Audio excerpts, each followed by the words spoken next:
أعوذ بالله من الشيطان الرجيم. بسم الله الرحمن الرحيم. لا أقسم بيوم القيامة ولا أقسم بالنفس اللوامة أيحسب الإنسان أن لن نجمع عظامه بلى قادرين على أن نسوي بنانه بل يريد الإنسان ليفجر أمامه يسأل أيان يوم القيامة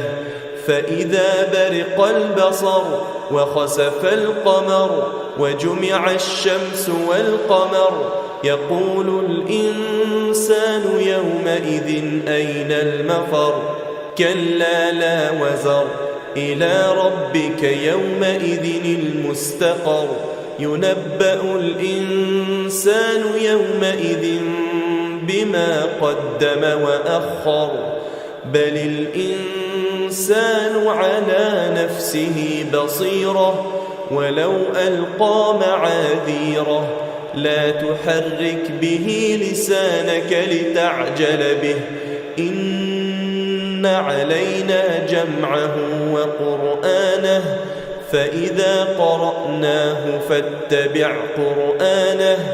ثم إن علينا بيانه كلا بل تحبون العاجلة وتذرون الآخرة وجوه يومئذ ناظرة إلى ربها ناظرة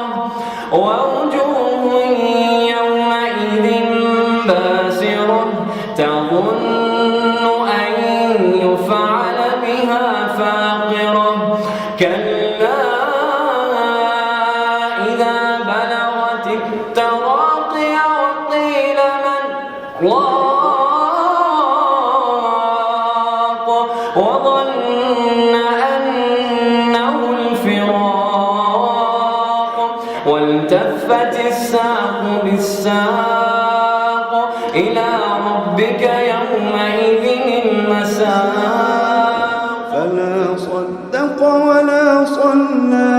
ولكن كذب وتولى ثم ذهب إلى أهله يتمطى أولى لك فأولى ثم أولى لك فأولى أيحسب الإنسان أن